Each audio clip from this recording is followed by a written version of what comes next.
Hi, this is Professor Sandeep Kamble here,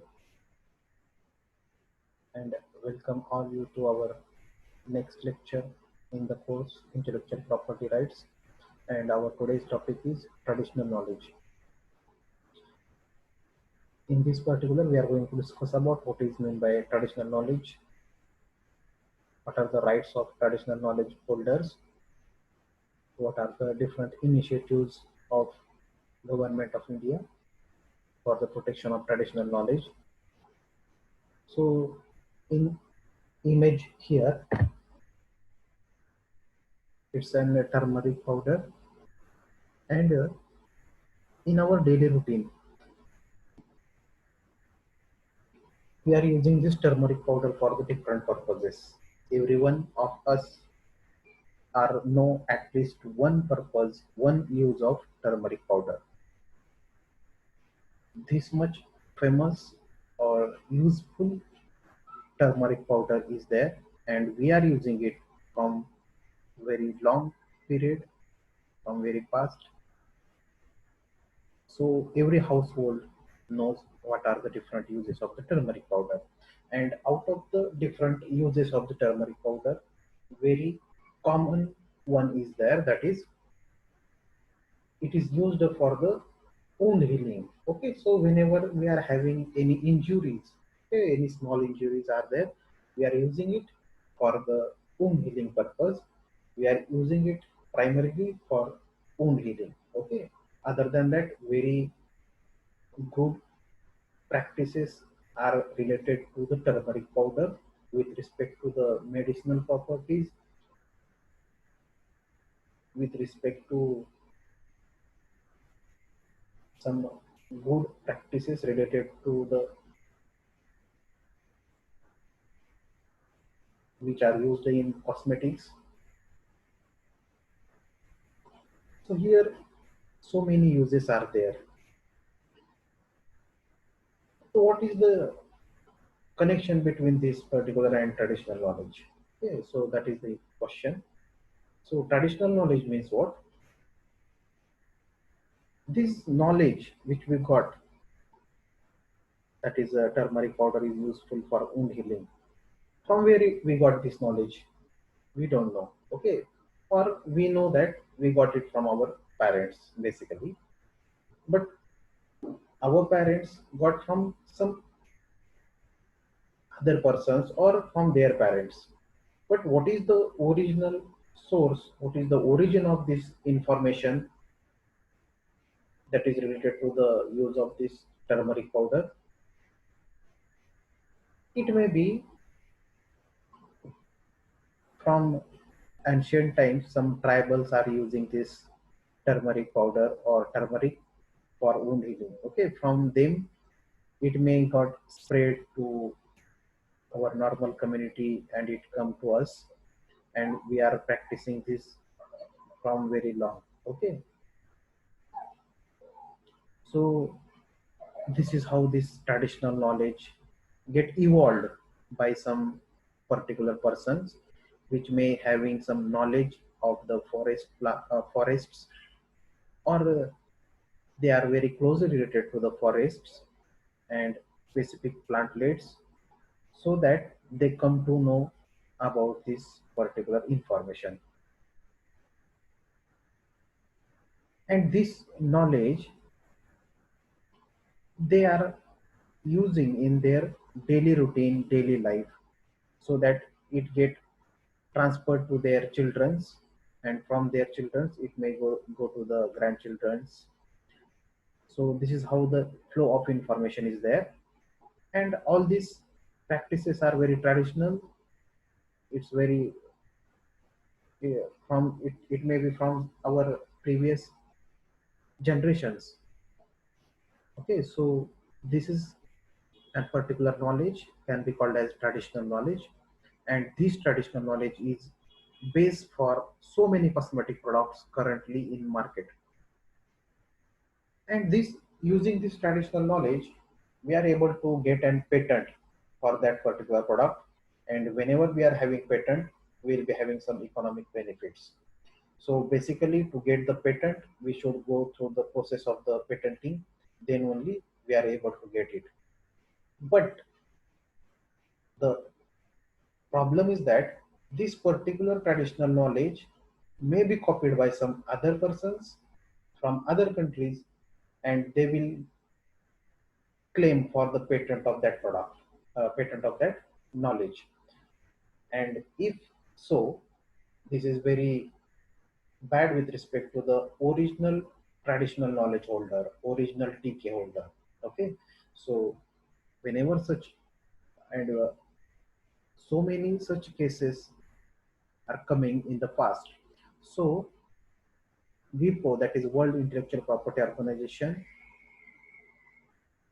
decided to come up with some protocol which can be protect the traditional knowledge of that particular country, particular region. Okay, so this is what traditional knowledge, its meaning, and then how it will get protected, what are the different rights of the TK holders, then what are the different initiatives taken by government of India with respect to protection of the traditional knowledge. These are the points we are going to discuss. So moving on to the next slide, that is the definition of traditional knowledge.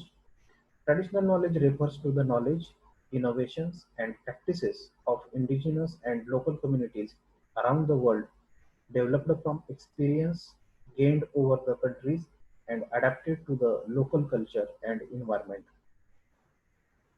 Traditional knowledge is transmitted orally from generation to generation, as we discussed.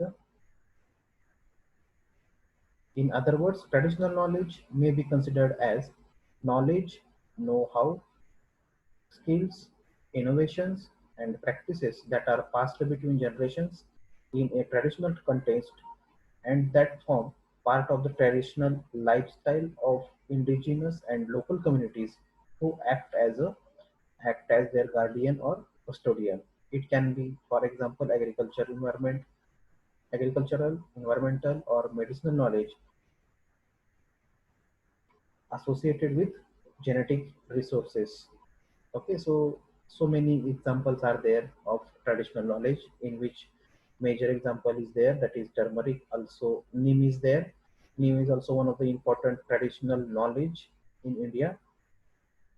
As we know, neem is having very good antifungal property, which is the base of so many cosmetic products. Like that, turmeric is also there, aloe vera is there. So many medicinal plants are there, which are associated with the traditional knowledge of particularly India, and so many patents are also there on the basis of the traditional knowledge. There is a today growing appreciation of value of traditional knowledge. This knowledge is valuable not only to those who depend on it their daily lives, but to the modern industry and agriculture as well. So here it's not limited up to that particular community or local people, but when we are using it as a commercial purpose, then it's very important resource for that particular traditional knowledge holder. Next point, many widely used products such as plant-based medicines, health products, and cosmetics are derived from the traditional knowledge. So here, till date, so many patents are there which are on the basis of this traditional knowledge, and so many health products and cosmetics are there which can be practiced from very long ago on the basis of the traditional knowledge of the plant which is used in that product. So we'll discuss one important example of the turmeric. Then we'll come to know that how this traditional knowledge is got copied by some other persons, and it can be used as a to get the patent, and it will be very beneficial to that other person, not the original TK holder. And this is why protection of the traditional knowledge is very important. So turmeric powder is widely used in India as a medicine and some other purposes that we know very well. It is one of the good antiparasitic, and for it is used in skin infections. But in 1995, United States awarded patent on turmeric to University of Mississippi Medical Center for wound healing property. Okay, so here we are using from very ancient time, but in United States, they got they applied for the patent and they awarded the patent to that particular university, and they got the exclusive rights for the distribution of this particular turmeric powder. But Indian Council of Scientific and Industrial Research, that is CSIR, objected the patent granted and provided documented evidences of the prior art to United States Patent and Trademark Office. Okay, so here United States particular office have given the patent, granted the patent, but later on CSIR have objected it.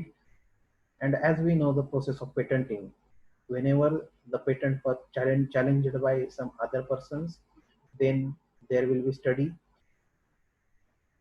and then only the patent will be granted or will be rejected. So here also CSIR objected, and CSIR have given particularly 32 references from different languages, that is Sanskrit, Urdu, and Hindi, which are very prior to this year, that is 1995.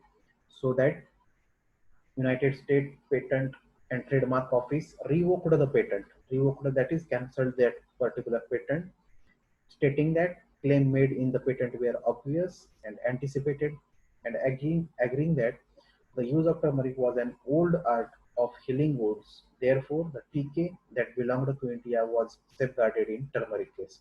Okay, so here they were applied and they got the particular patent, but only because of CSIR and their objection, we have safeguarded our traditional knowledge with respect to the turmeric.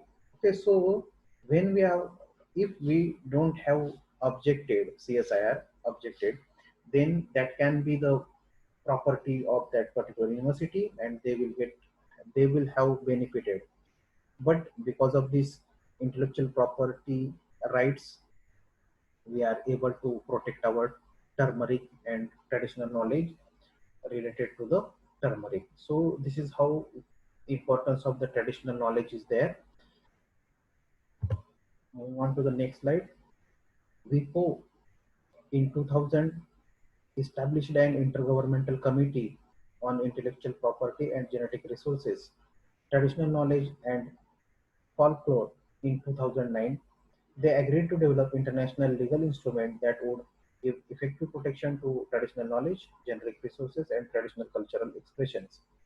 Okay, so this is folklore is nothing but the traditional cultural expressions. That is also traditional knowledge.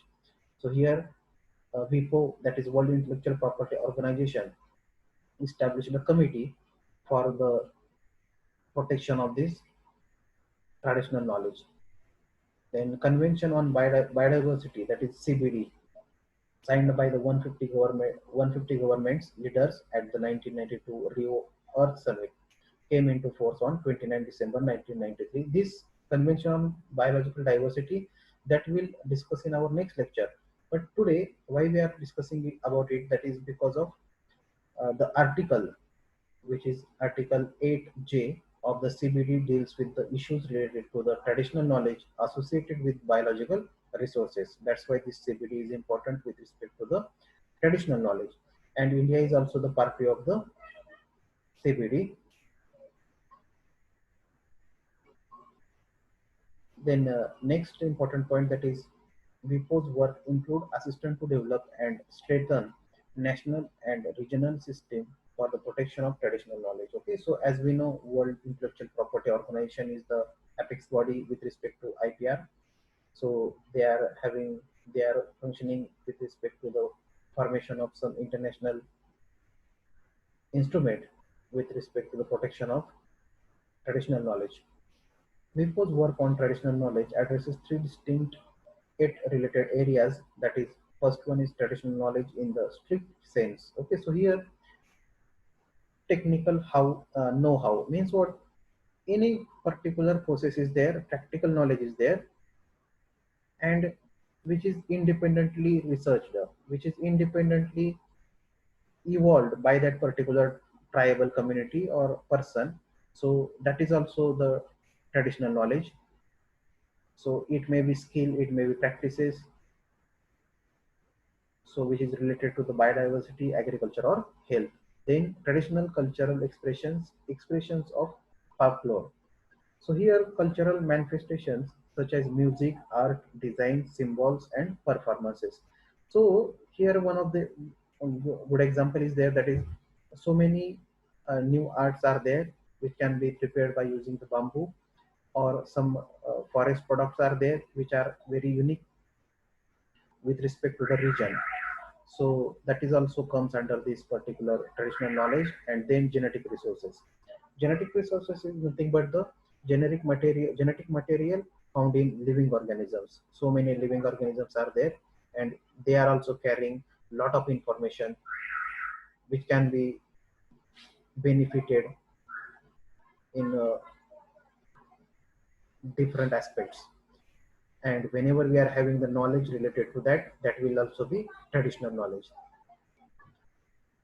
Next, there are particularly two types of the protections are there given under this protection of intellectual traditional knowledge, in which first is there, that is positive protection, and second one is there, sorry, first one is there, that is defensive protection, and second one is positive protection. Defensive protection, okay, in the name itself we are able to know that we are defending something. Okay, so here aim to stop the people outside the community from acquiring intellectual property right over traditional knowledge. Means what? For example, in Himalaya region, some plants are there which are having anti-cancer property. Okay, for example, just for example, and some other persons come to know that this particular plants are there, and uh, local people from that region knows about that, and if they are copying that particular, okay, so this particular activity can be stopped with defensive protection, okay, or they will not be allowed to do so. So this is about the defensive protection. Okay, India for example has compiled a searchable database of traditional medicine that can be used as evidence of prior art by patent examiners who assessing the patent applications. Okay, that is digital library. Okay, that also we are going to discuss, in which so many databases are there which are related to the practices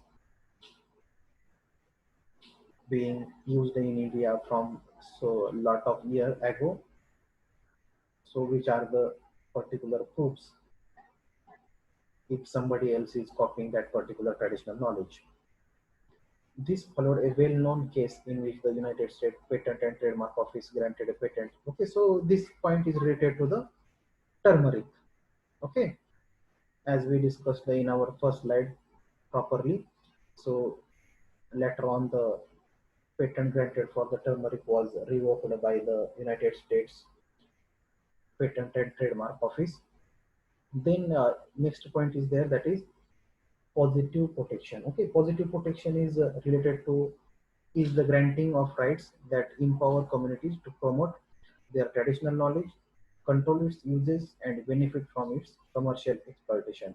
Okay, so whenever there is a original person of that traditional knowledge, or the particular TK holder is there that is having a right to use or get the benefit from commercial exploitation, or he is able to control the uses of it. Some uses of traditional knowledge can be protected through the existing intellectual property system, and a number of countries have also developed a specific legislation. So there is a no international laws are there. That's why so many sui generic legislations and systems are there to protect the traditional knowledge. Then next important point, however, any specific protection afforded under national law may not hold for other countries. One reason why many indigenous and local communities as well as government are passing for an international legal instrument. So here, whenever international law is not there. In that cases, the law in a particular country will not be uh, eligible or will not be applicable to other countries. Okay, so that's why it's very important to have an international legal instrument. So here one of the important initiative of government of India, that is traditional knowledge digital library. Okay, so this particular traditional knowledge digital library is there, which is having a lot of databases related to the specific knowledge or traditional knowledge which being used in India from many years. Okay, so this is the initiative of Council of Scientific and Industrial Research, that is CSIR, and Ministry of Ayush. Okay, long form of Ayush is there, that is Ayurveda, Yoga, and Naturopathy, Unani, Siddha, and Homeopathy. Okay, so this is the government of India's initiative with respect to the protection of traditional knowledge, that is traditional knowledge digital library. So in this particular library, databases are there. Okay, so next important point, that is traditional knowledge digital library, TKDL, is pioneering initiative of India to protect Indian traditional medicinal knowledge and prevent its misappropriation at international patent offices. Traditional knowledge is valuable yet vulnerable asset to indigenous and local community who depend on TK for their livelihoods. So, for example, here turmeric is there. We do not have any records. That's why the case of this turmeric was happened, that is patenting of turmeric in some other country. Like that, so many traditional knowledges are there in India which can be got patented in some other countries.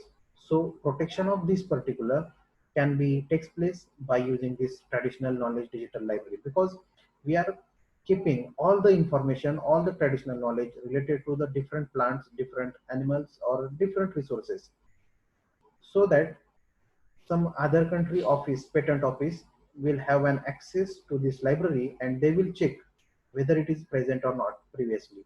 If it present, they will not grant the patent, and if it's not there, that may be get patented. Okay, so this is one of the important thing or initiative of government of India.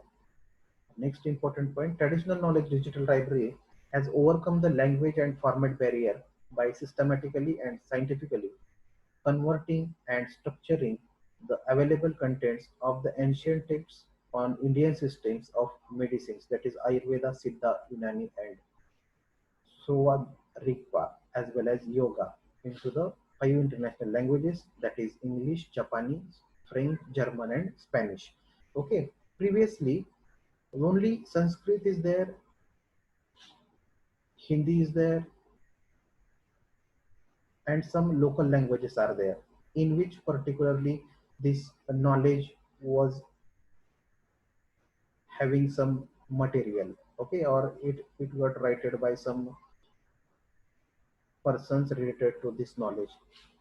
Then what is happening, we are not able to use these documents. That's why we are not able to protect. But because of this library, we have converted all those proofs into these five international languages, and which is one of the very good resource for other countries also to check whether this traditional knowledge is previously used or not.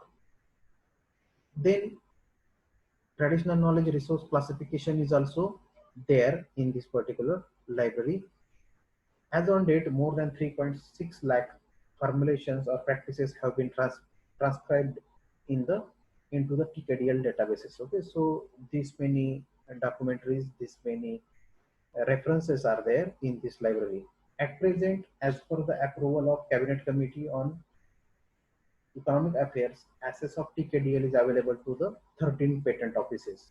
Okay, we don't want to get into this particular deep knowledge, but we should know what is this traditional knowledge digital library. Okay, and at present, 13 different offices of the countries are having access to this library, so that they are able to check whether this traditional knowledge is previously present or not. if it's there, will not get patented in that particular countries also. And here it is a list of the countries, that is European Patent Office, United States Patent and Trademark Office, Japan, or Malaysia. Okay, so these are the 13 countries which have permission to use this particular library. Okay, so this is about the traditional knowledge and rights of the TK holders, that is positive protection and defensive protection.